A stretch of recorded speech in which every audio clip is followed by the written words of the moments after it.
It's your location. Alright.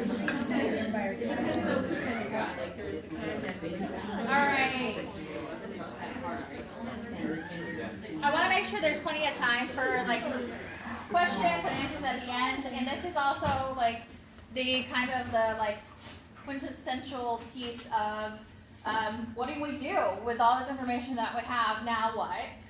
So let's go ahead and get back into it.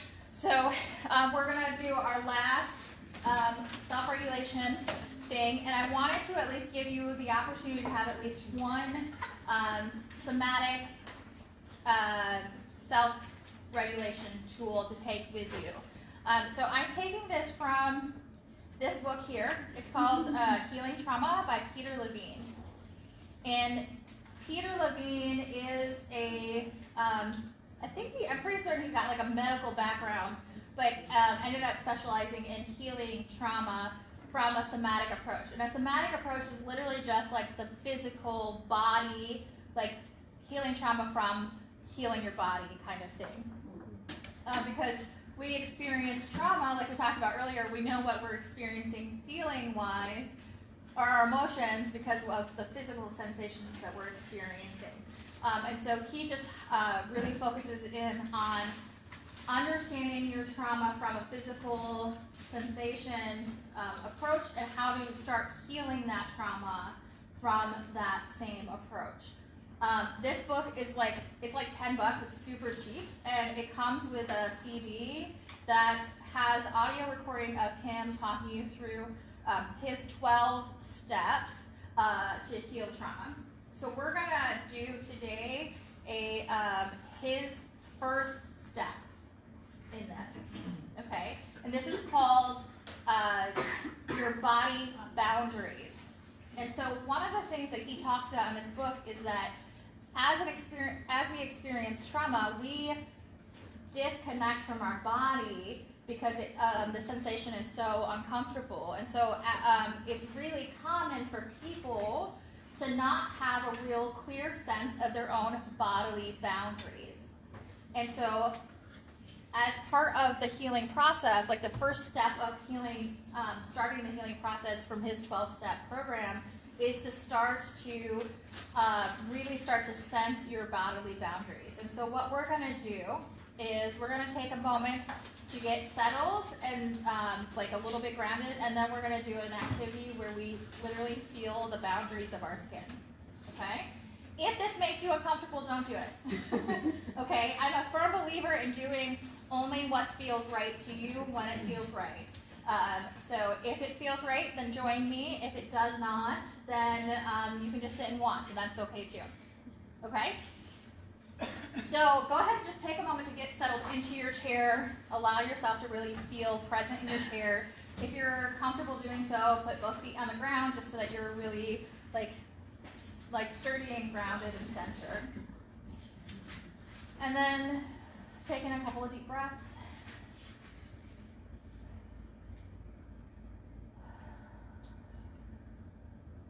Okay. Now go ahead, and what I'm going to have you do, if you want to join me, is start tapping on your hand. Take one hand and tap on the palm of the other hand. And as you tap, just notice the sensation of your fingers tapping on the palm of your hand. And then when you stop, let yourself feel the presence of your skin, the sensation of your palm. Just really notice if there's any tingling or any pressure, whatever it is that you experience. Just feel the feeling of your hand. And then you can say in your own words, either out loud or silently to yourself, "This is my palm. It belongs to me."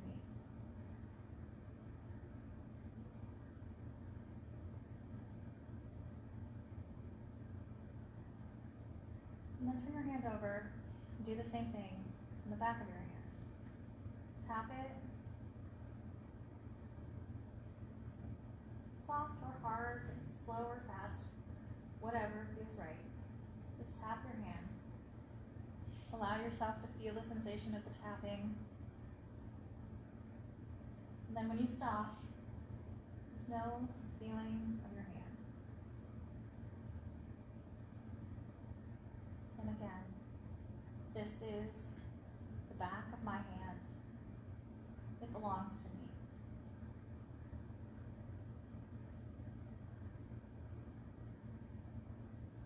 And then when you're ready, move to your forearm. Your sensations may be less sensitive in your forearm than they are in your hands. That's normal. But just give yourself the opportunity to feel your forearm. This is my forearm. It belongs to me.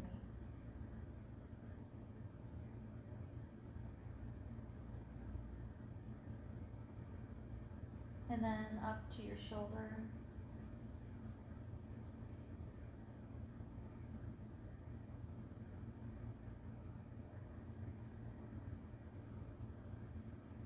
This is my shoulder. It belongs to me. And then just notice the connection between your shoulder and your arm, your forearm, and your hand. Just notice the connection between them. This is my arm. It belongs to me.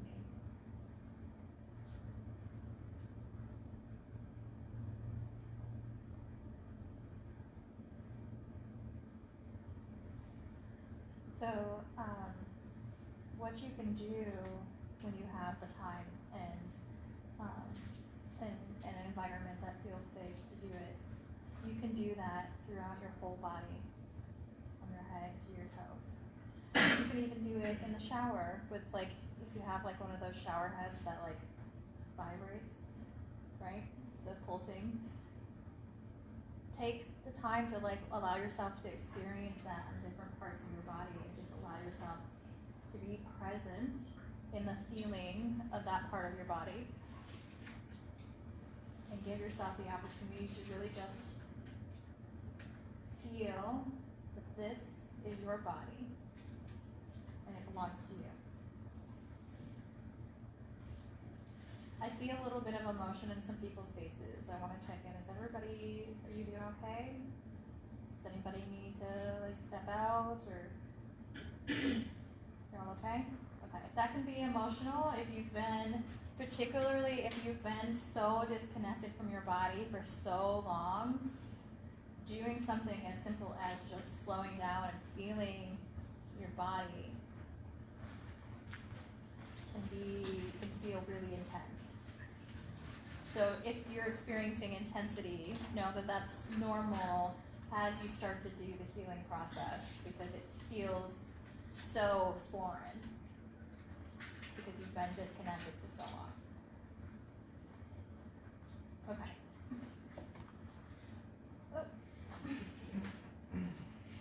I'm not talking fast enough, apparently.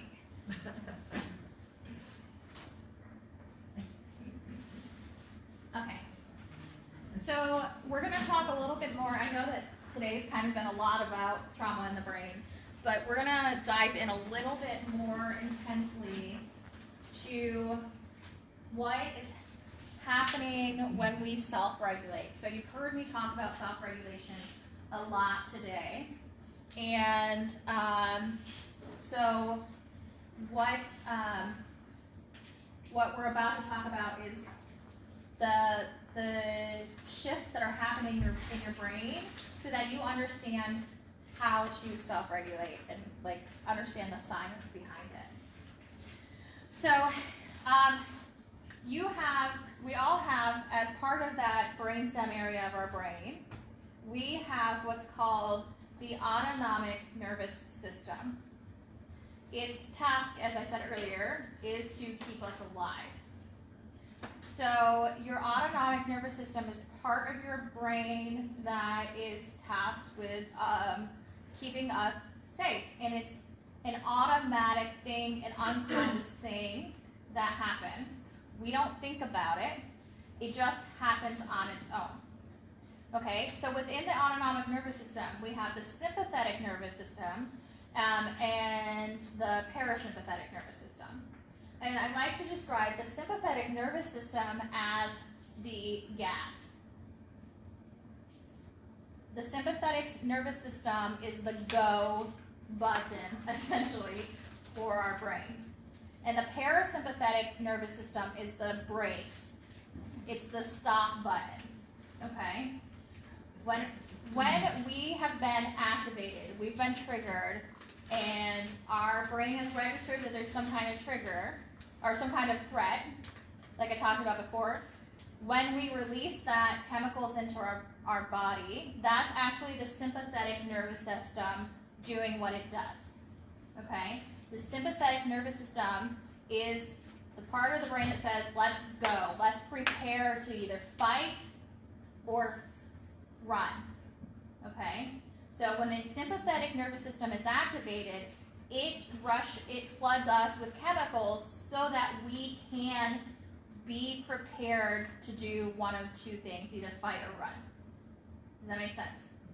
Right, this is just kind of a continuation of what we talked about earlier. The parasympathetic nervous system is the part of our brain that says, okay, we can stop running or fighting.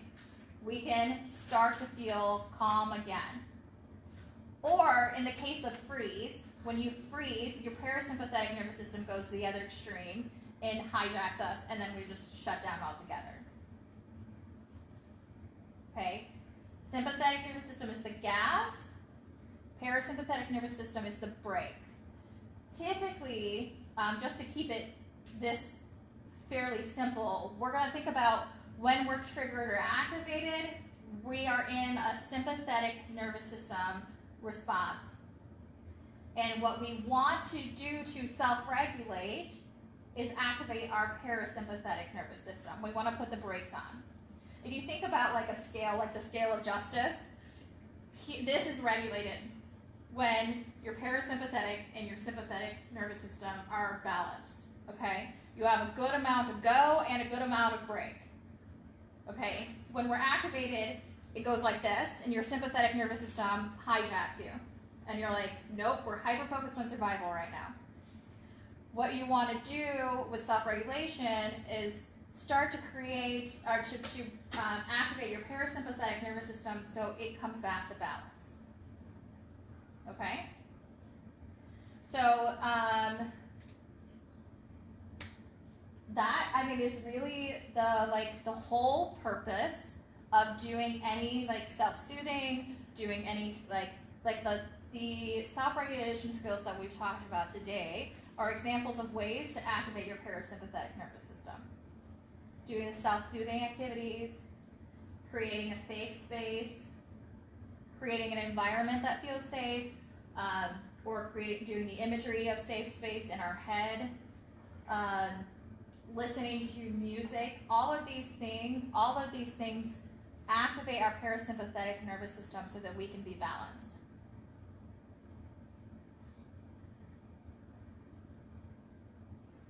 In order to start healing from our trauma, we have to learn to be able to self-regulate.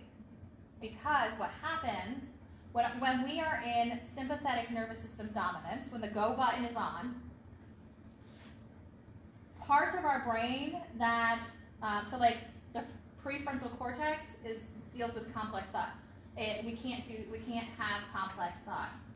Because the parts of our brain that operate complex thought, that operate processing emotions, that operate our understanding of time and space, all of that is not essential for survival. So when we're in sympathetic nervous system dominance, those parts of our brains aren't needed, so they shut down so that our brainstem area can have all of the focus. Okay? Have you ever had an experience where you like felt like you didn't, like you couldn't keep track of time when it was stressful? Yes. That's because that part of the brain is literally shutting down. If you did an MRI of your brain when you were activated, you would see this part lit up and the other part's dark. Because you don't need to process your emotions when you're in survival mode. Right? It doesn't, your emotions don't matter in that moment if all you're trying to do, if your brain is just trying to keep you alive. So if you can't self-regulate, you can't process your emotions. You can't communicate clearly. Actually, when you're, you know how like when you're having an argument, it's really hard to hear what the other person is saying? Mm-hmm. That's because literally the part, like there's a part of your brain that is involved with the hearing that shuts down. So you like can't hear, like literally can't hear certain tones. I've been using my hands so much that I literally, it just was like, you hate 10,000 stuff. Sorry, that was an aside. Find it amusing. I talk with my hands a lot, obviously. So, really, learning how to self-regulate gives you the ability to do all these other things that are really difficult for you to do. And if you have complex trauma, particularly unhealed complex trauma, life is really hard. Functioning is really hard because when you're in sympathetic nervous system dominance, those parts of your brain that allow you to connect with other people and to communicate clearly and to have complex thought and all this other stuff isn't fully functional. So just the impact of learning how to self-regulate when you're in sympathetic nervous system dominance will give you the ability to start functioning in a healthy way across the board, regardless if you process your traumas or not. The best way to start to heal, the only way to start to heal and to start to have like the ability to have a happy, healthy life is to first learn to self-regulate. This is essential. Any questions about that or comments? How are you feeling? I'm tired. Tired? Yeah. Not sure if it's a response or if it's just It's a lot. Yeah. Yeah. We're almost done. But yeah, so one of the ways to self-regulate is learning how to identify those feelings. I talked about it all day today, right? Is identifying how your body is experiencing, like how your body is reacting. So take a moment, check in with your body. What are you feeling right now? And you don't have to share it out loud. Just check in with your body. Because in order to know when to self-regulate, you have to know when you've been activated. And your body's going to tell you every time. How are your muscles?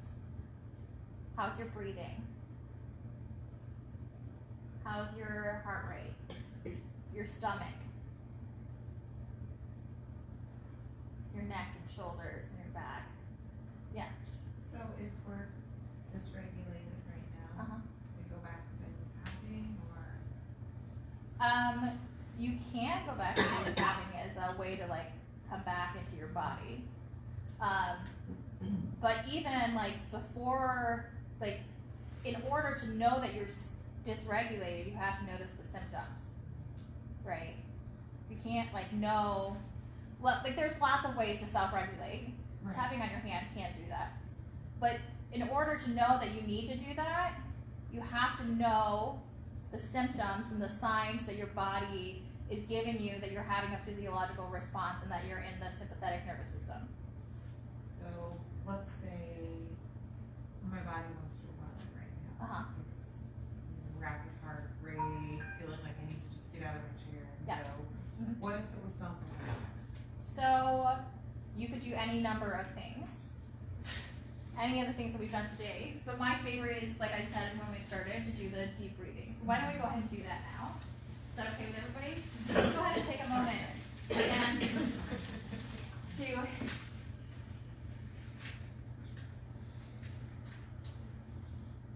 again, you want your out breath to be about twice as long as your in breath, because that's really going to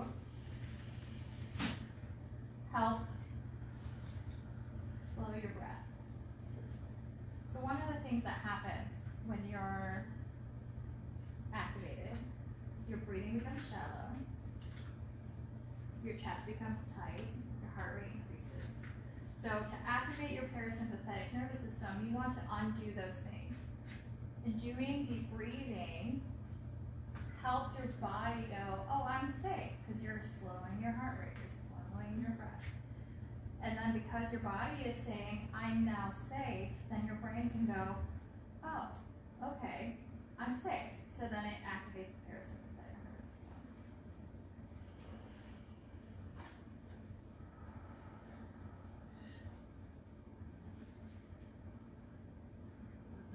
Let's go ahead and do another breathing one that I really, really like, that typically I don't do in public unless I'm specifically teaching people how to do this. And this actually also comes from this book here, The Healing Trauma.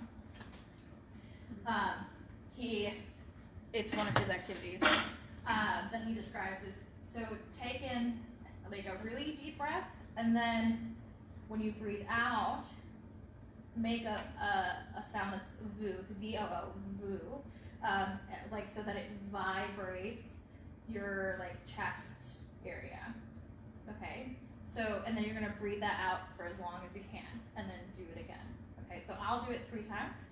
If you feel like doing it with me, then join in. If you don't, that's okay too. I know that this is something that could potentially be activating for people because it can be uncomfortable making weird noises in front of other people. But this is definitely one of my favorites, and it's one of the most effective for me. Okay, so I'm gonna go ahead and do it.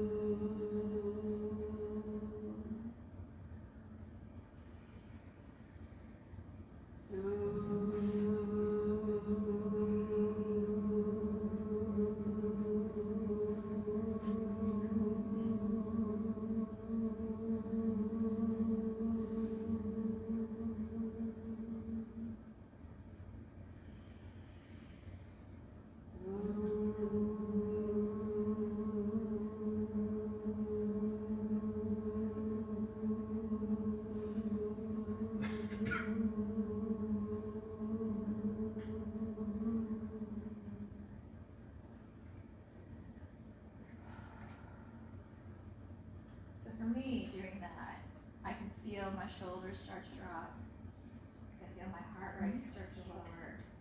I can feel my chest start to open up. Or I can take deeper breaths. And I start to feel calmer. And how I'm identifying how I'm feeling is what is how you identify what you feel. Like noticing when you're doing these things. Notice how your body's responding to it.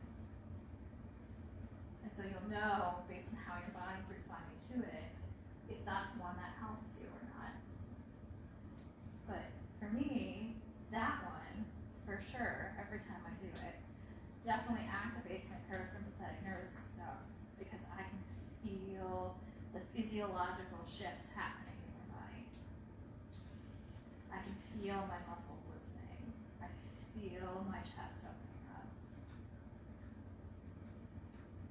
And that's how you know, like that's the key to learning to self-regulate is to noticing when you're feeling these experiences, the physiological response in your body, and then knowing that that means that you need to do some kind of something self-regulation skill that's going to help you to feel safe and calm, and undo those symptoms that you're experiencing as a result of the activation. Does that make sense? Becky, are you doing okay? I'm doing okay. I'm at colors more. Okay, okay. Coloring is a great self-regulation skill. Anybody here know about EMDR? Okay, I hope people know what it is. So EMDR, eye movement, yeah, desensitization, regulation, okay, something like that. Anyways, it's a therapeutic approach. Obviously, I'm not trained in it, but what they do is use what's called bilateral stimulation, and that activates right brain, left brain, back and forth at the same pace. So that could be like the back and forth with your eyes. It could be tapping back and forth. So one of the things that or it could all be music back and forth. So like the music I played earlier, if you would listen to it with headphones on, you would hear it louder on this side, and then this side, and then this side, and then this side. And what that does is it helps your right brain and your left brain work together, and helps you to be able to process things better, and it like solidifies in the memory better. And I always find it really, when I first learned about bilateral stimulation through like the EMDR approach, I thought it was really fascinating, because one of the things that I do, that I've done since I was a little kid, is when I'm upset, especially if I'm in the car, I will tap my feet back and forth. Back and forth. The same pace, right? That's bilateral stimulation, but it's also a self-regulation skill. We all do self-regulation skills all the time. We just don't know that that's what we're doing. Starting to realize what it is that you're doing, you can be more mindful and present, and really allow it to be something, or like even notice, is this actually helping me?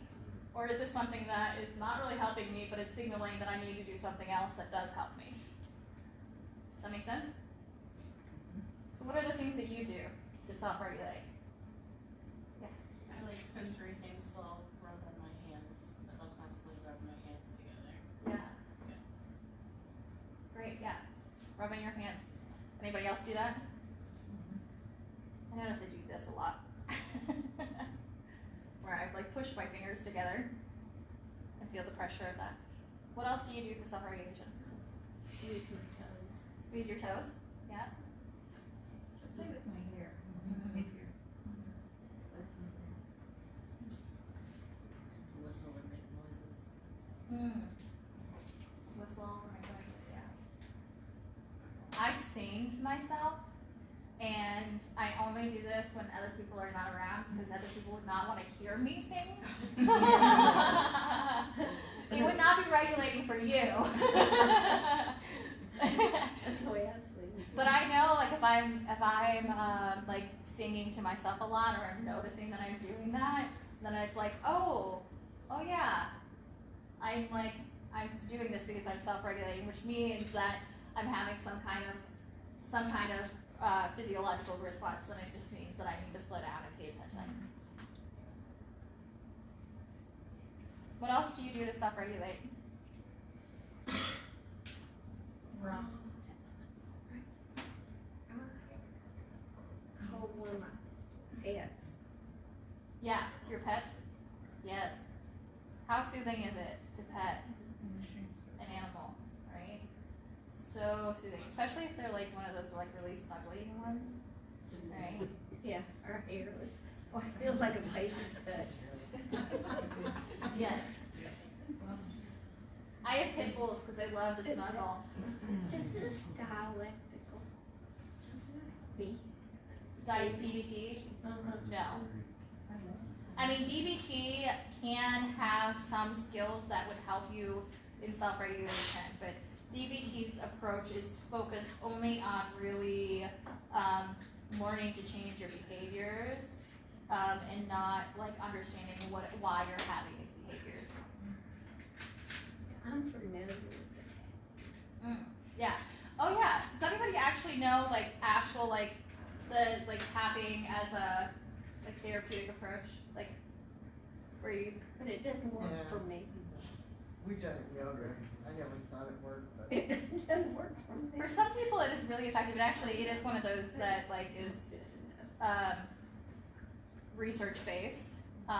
So if it works for you, and that's the thing, there are like a million different ways that you can self-regulate, and it's what's important is finding the things that work for you.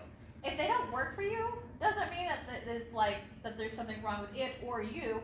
It just isn't working for you, and that's fine. The important thing is learning that like to figure out what works for you. And in order to know that, you have to understand what's happening in your body, the physiological responses that you're having, so that you can assess when you need to use them and if they're helping you.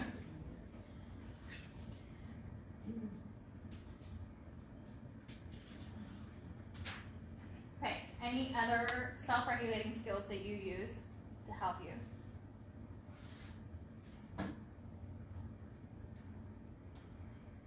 I see you doing some now. Right? Right? When I'm in therapy sessions, if I'm having a hard time and needing to ground, I'll literally just put my hands on my desk. And because I do online counseling, so nobody can actually see my hands unless I'm talking with them. So I'll put my hands flat on the desk, and I'll just feel the pressure of my hands on the desk, feel the coolness of the desk, and just let that ground me. And that is enough, usually, to regulate me in a time where I have to be fully present with the person that I'm talking to. So it's like something that's really easy to regulate without creating a big distraction. you know, a lot of people will, if their legs are crossed, or they'll wiggle their foot, which is really annoying to the people sitting next to them because they're going like this, you know, the whole time. Yeah, and that's a self-regulation skill that's usually not very effective, right? In that, like, typically it's because you're not really fully aware of your body or the experiences that you're having in your body, so it's like more of an unconscious thing that you're doing. Oh, okay. And people who do that are probably most likely flight types. Yeah, I think, yes. Because The sitting ones still is hard Mhm. for flight types, so they're Mhm. moving what they can move, but just their foot. Okay. Ah, I've lost the screen again.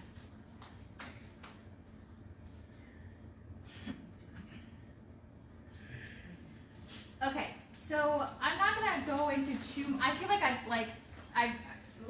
for a lot of you, I can tell on your faces that we've kind of reached like max capacity for the day. So I'm not gonna go into too much detail about the window of tolerance.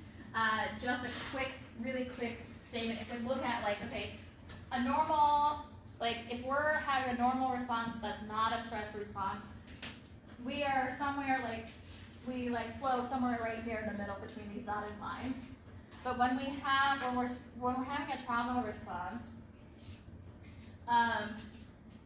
our ability to regulate, it's a lot harder to regulate. And so, let's say we have a trauma response and we have that flood of chemicals that come into our brain. Then we get pushed up here. But then say we have another event and then it pushes us up even further. And then we have another event and it pushes us up even further. And we are way out of our tolerance, where you know how you haven't gotten enough sleep, every little thing is irritating as hell, right? You're out of your window of tolerance when every little thing irritates you. Okay? You're up here. If your window of tolerance is here, you're up here when everything feels irritating, or when you feel like you can't control your emotions, when you want to just have a complete breakdown. And so a lot of times we're stuck up here, and the goal of self-regulation is to get into this window of tolerance so that we're really able to handle the stress, like the normal everyday kind of stresses. And then when we're like frozen, if we go into freeze mode, then we're down here. And like we're just completely tuning out all the stimulation around us. Does that make sense? We want to be here. So the goal of self-regulation is to either come from here and back up to here, or from way above and come back down. Does that make sense? Yes. Okay, that's all I'm going to say about that, because, like I said, I think that you are kind of tapped. Most of you are probably pretty tapped out at this point. So, just a quick. We are coming to the end of this, so just a quick moment to talk about these 3 books.